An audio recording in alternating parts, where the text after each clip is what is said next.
You know what it is. That's right. It's time to talk money with your money nerd and financial coach.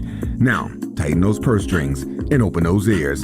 It's the Money Talk with Tiff podcast. Welcome back to Money Talk with Tiff. I'm your host, Tiffany Grant, and today I want to talk about a moment that I wasn't prepared for, and the book is real. The book is real. Not I'm writing a book real, not manuscript has been submitted real, but page proofs complete. Wiley has it. I can't change anything. I can't fix anything. Money Moves and Mindset Shifts is becoming a physical object that's printed in black and white that can never be changed again, that people will hold, highlight, and hopefully not use as a coaster or a paperweight. And I feel scared, okay? I'm not going to say it's the imposter syndrome scared. I've got plenty of that, but this is different. This is, I built something that I believe in, and now it has to survive without me scared. Let me explain. When I submitted the manuscript, 36 days after my emergency C-section, by the way, yeah, guys, I almost died. But that's another story for another day. I thought that the hard part was over.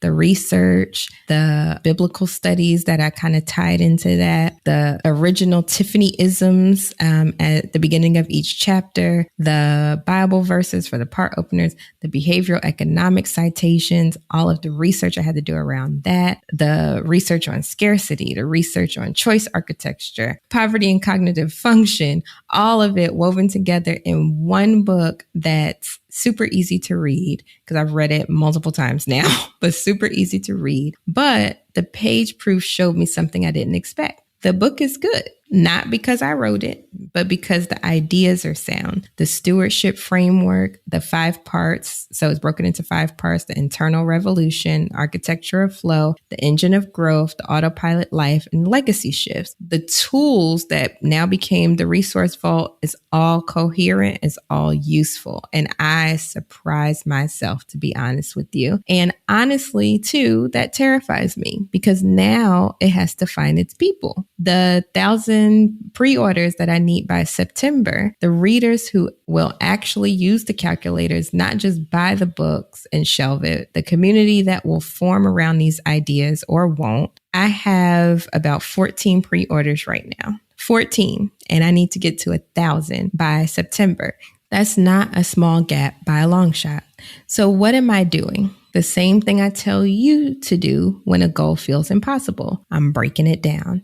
Find the one source of momentum, track the practice, not just the result. My one source right now is you. This podcast, the newsletter, the vault tools that are alive and working. Every person who pre-orders and actually uses the vault, that's a conversation starter. That's a review. That's someone who might recommend it to their church group, their book club, their struggling sister who needs a reset. I promise I won't tell her you said that. All of those people are my sources right now.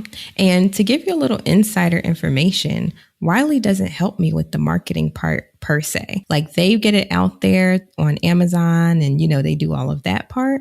But as far as actually marketing the book, that's something that I have to do as the author. So this all falls on me. So the tools that I made, like the $1,000 reset tracker, the ROI of Peace calculator, which I talked about in the last episode, the council vetting tool, they're not just bonuses, they're proof of concept. They're the try before you buy that shows this isn't just another finance book full of platitudes. This is a system, and systems work when people use them.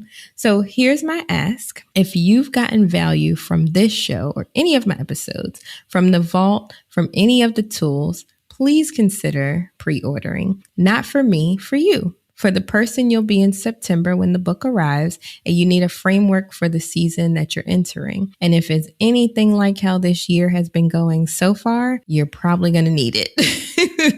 Because I joke all the time. It just feels like the world is melting right now. You all know that GIF with the dog and he's sitting at the table and there's fire all around him and he's like, it's fine. I feel like that's the world as a collective right now. So with that being said, just go to moneytalkwitht.com/moves. Click on the button to pre-order. It'll take you to Amazon. Once you go ahead and order, go back to that page and upload your receipt. You will get the vault password to your email, and I want you to use the tools. And if you're not ready, that's fine too. The quiz at moneytalkwitht.com/start is free. And the starter kit is free. You all know that I am so open with all of my knowledge and information, and I just want to make it as easy for people as possible. So even if you can't order the book right now, I still have tools that can help you. And I'm going to keep showing up for you either way it goes. So next episode, finally, hopefully, a guest. Someone who disagrees with me about almost everything. I can't wait. And if you're confused about what I'm talking about, please go back and listen to the episode right before this one, where I talk about why my podcast listenership had been dropping and what I'm doing about it. But until then, keep managing your money, your fear, and your hope with purpose. Bye. Thank you for listening, joining, and being a part of the Money Talk with Tiff podcast this week. You can check Tiff out every Thursday for a new Money Talk podcast. But if you just can't wait until next week, you can listen to previous podcast episodes at moneytalkwitht.com or follow Tiff on all social media platforms at Money Talk with T. Until next time, spend wise by spending less than you make. A word to the money wise is always sufficient.